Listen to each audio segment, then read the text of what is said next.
Salutiamo Vinci e il nostro viaggio verso Civitavecchia prosegue in direzione Poggibonsi, Siena. Ma va che roba, ma va che vista, mamma mia. Tanto verde. Rose gold necklace I gave her on, long hair bouncing off her sunglasses. Allora abbiamo scollinato da Vinci, ci siamo fermati a Lobby per comprare il liquido del radiatore e il turafalle. Perché perde ancora. E voi non sapete la storia, ve la racconto in breve. Praticamente perde il radiatorino del riscaldamento dove c'è il rubinetto, e quindi la volta scorsa, un paio di mesi fa, ci abbiamo messo il liquido di raffreddamento più il turafalle e fino adesso ho tenuto, ma ieri ha cominciato a perdere ancora, quindi oggi ci riproviamo fino a quando non troviamo il pezzo di ricambio. Si viaggia sereni e tranquilli con il turafalle e il liquido di raffreddamento sempre nel cavone. E il turapalle.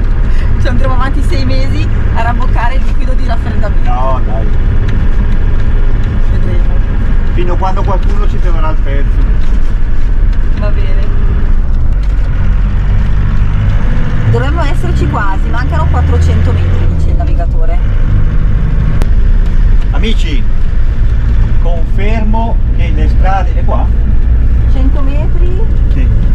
Confermo che le strade italiane Sì. fanno cacare, sono tutte Sei giunto a piene di buchi. destinazione. Sono tutte piene di buchi. Mamma mia, ma siamo tutti all'ombra qua, quando è che prendiamo il sole? Ma c'è lo scarico. Ah, qua c'è lo scarico. Ok. Dove ci mettiamo? Dove ci mettiamo? Adesso ci pensiamo. Buongiorno Felicini. Buongiorno Felicini. E dall'area di Poggibonsi vi auguriamo una buona mattinata. Buongiorno. Questa notte ci siamo fermati in quest'area sosta di Poggibonsi, che tutto sommato, tornando al discorso della corrente gratuita, non è male, però è fronte strada come vedete, guarda, tutta all'ombra e Viene dire, un po' squalidina. un po' squalina, però stanotte non abbiamo dormito bene, non c'era casino. Sì, dai. Questa è la zona di carico e scarico. Qui. Esatto. Un po' sporchino, vabbè, sì, dai. un po' sporchina, però Vedi, vabbè, vedi anche il... un po' tutto rotto. Sì. tutto spaccato, tutto rotto. Guarda qua, Mamma mia, che cura. Mamma che la cura. porta d'interno. Adesso vorremmo andare a vedere la fonte delle fate qui a Poggibonsi. Dovremmo attraversare la strada e prendere per il sentiero che va nel bosco a destra, in questa direzione. Adesso vi facciamo vedere. Ok, quindi attraversiamo la strada dall'area camper. Stanotte è meno 5 gradi, quindi si gela. Sono le 10 e fresh mezza. dalla ma- Madonna. Eccolo qua il sentiero. Vediamo. Quindi all'uscita dell'area camper, dritto a destra.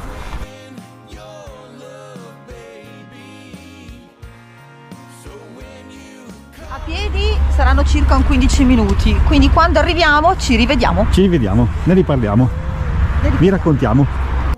Tra una pianta e l'altra, ogni 50 metri c'è una panchina. Siamo arrivati a questo laghetto dove dovrebbero esserci delle tartarughe palustri, originali degli Stati Uniti orientali. Però io qua non ne vedo in tartarughe. Magari non ce ne saranno nemmeno più. Questo laghetto in pratica si trova all'interno del parco che stiamo attraversando per andare alla fonte delle fate. Abbiamo percorso questa salitina che sembra innocente, ma insomma abbastanza ripidina. Una bella tostina. Facciamo un giro qua. guarda Facciamo che- il giro. guarda che c'è la Ah, la cascatina. cascatina, che bella. La cascatina sulla roccia. Poi là c'è un Particolare. casotto. Un casotto. Come si chiama? Un casotto? Un... Casotto, c'è un casotto. E una- Tartarughe. Una casetta. Vediamo se riusciamo a vedere una tartaruga, ma non credo proprio.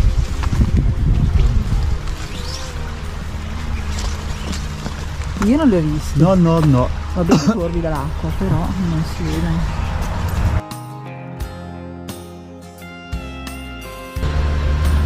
Niente tartarughe all'orizzonte. In a green sundress, a rose gold necklace I gave. Eccoci arrivati alla Fonte delle Fate. Questa fonte è stata realizzata nei primi del 1300.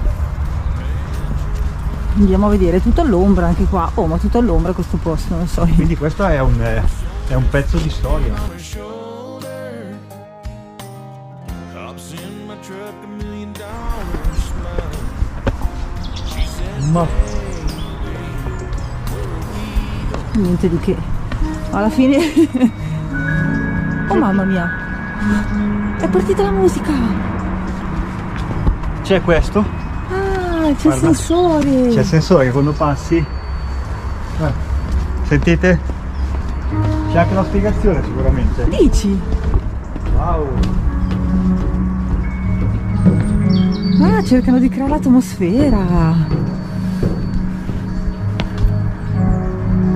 La leggenda narra che queste acque sorgive erano protette dalle fate, che erano considerate appunto creature magiche.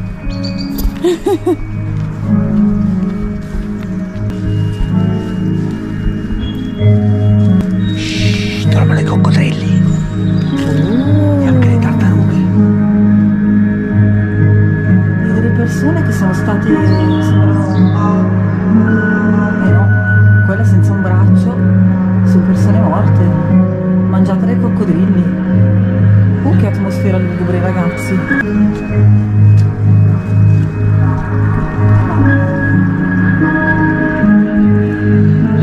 Le cazzo dove sono? Sono dentro. Ah sì, sono dentro. All'interno. All'interno della fonte. Usciti dal parco, siamo usciti dal parco, da quel viale, e poi abbiamo preso, Abbiamo attraversato la strada. abbiamo attraversato la strada e saliamo per andare a visitare la basilica di San Lucchese.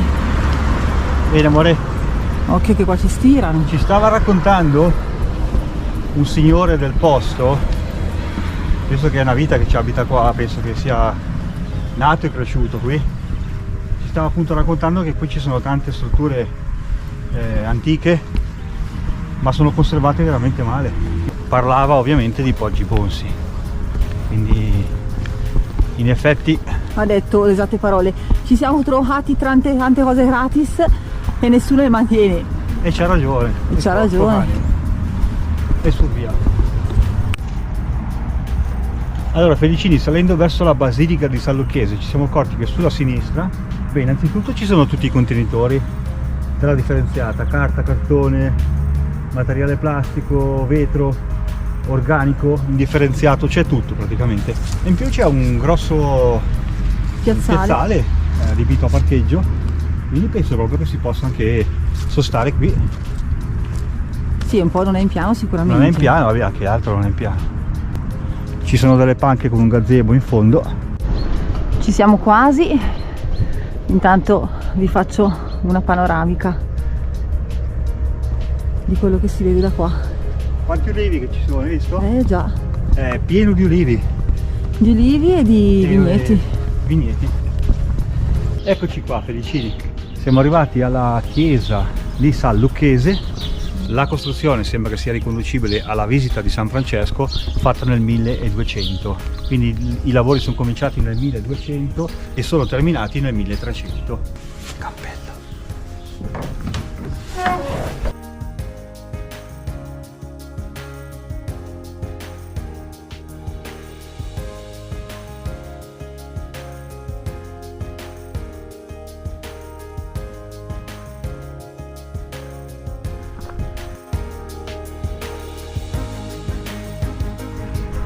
Siamo in via Camminamento Imperiale Enrico VII, fortezza medicea di Poggio Imperiale, parco archeologico e monumentale. Questo luogo fu scelto da Lorenzo il Magnifico come città ideale medievale mai finita, mai ultimata. Felicini, abbiamo incontrato due fantastiche persone, due pensionati innamorati. No, io innamorati, lei per conto suo, io Allora no, allora ho sbagliato. Vabbè. Lei ma quasi rallevato. Io ci sto. Abbiamo incontrato questo fantastico signore, questa fantastica signora che ci spiegherà la storia. Sommariamente, non è che siamo storici. No, però è bello sentirlo. Da innamorati del posto.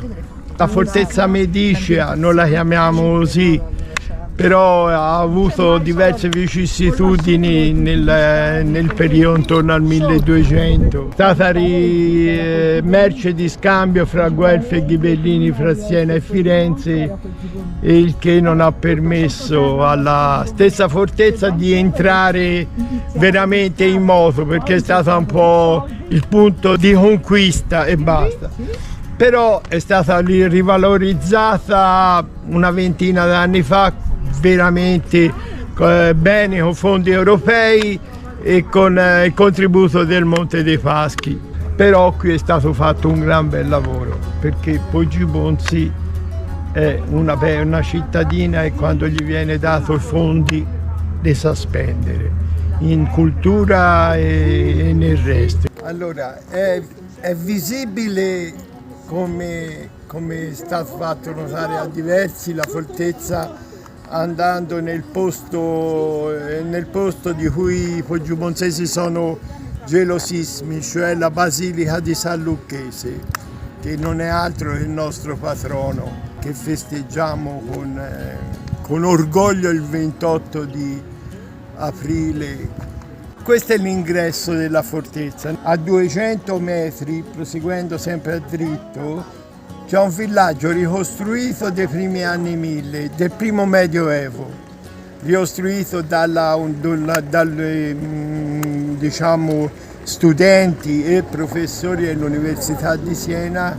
È un grande fiore all'occhiello che permette di trasferire e trasmettere la storia del primo Medioevo. Ci sono anche degli scavi archeologici, ma che hanno un'importanza relativa, perché in pratica sarebbe il punto dove era prima la città, perché la città Poggibonsi era interno alla fortezza e si chiamava Poggibonizio. Poi dalla fortezza si vuole ammirare i nostri due castelli, Castello di Badia e Castello di Strozzavolpe. Castello di Badia è in direzione nord e in direzione est trovate il Castello di Strozzavolpe, lo vedete? Che era quello che abbiamo visto dalla Basilica, forse? Secondo me dalla Basilica si vede il Cassero. Cassero che è qui in punta, non è lontano, perché fate il giro, finite proprio dentro il Cassero.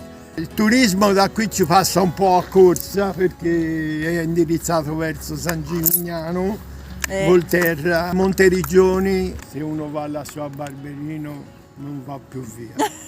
Perfetto, ringraziamo il signore che è Claudio. Grazie Claudio. Grazie Claudio. Se ci vuole seguire su YouTube.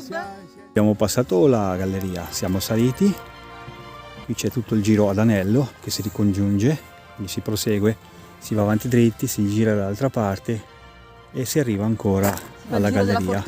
Che si va al giro della fortezza, esatto. Adesso siamo qua alle capannine. In queste capannine, mi spiegava la signora, che da maggio a settembre vengono, diciamo, realizzate delle feste in costume d'epoca, e qui dentro addirittura si cucina, si fanno la griglia, le schiacciatine, e poi si condiscono con il prosciutto, eccetera. Ed è qua che portano i bambini a fare le attività scolastiche. Che belle! Amici, pensate che questo è il primo museo all'aperto dedicato al Medioevo in Italia.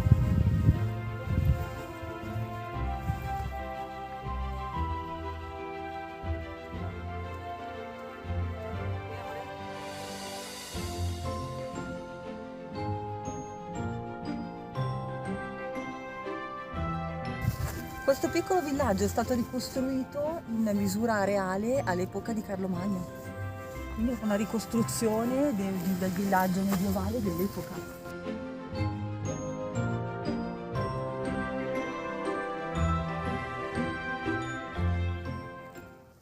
Adesso queste capannine sono tutte chiuse, ma poi comunque le aprono appunto nel periodo da maggio a settembre, di solito tutte le domeniche. Tutta fatta di cannette.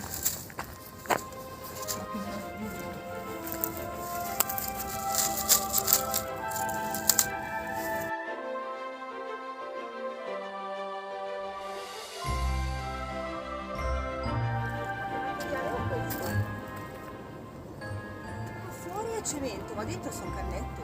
Qua fuori è una specie di cemento, ma dentro ci sono le cannette, guarda, tutte canne dentro qui. Non è magari paglia e argilla? Chi lo sa? Guarda, tutto intrecciato. Vediamo. Sì, è palta. Ah, È paglia. sì, sì. Paglia e argilla. Immaginate tutto aperto, il villaggio animato con tutti i costumi d'epoca. Che Con i bello. bambini che circolano, quei fuocherelli che vanno, le donne che cucinano. Un po' di fame, cosa dici se ritorniamo alla base? Ci aspetta la pizza avanzata di ieri con il lievito madre che ci hanno portato Betty e Cristiano. Quindi andiamo a finircela. Buon appetito!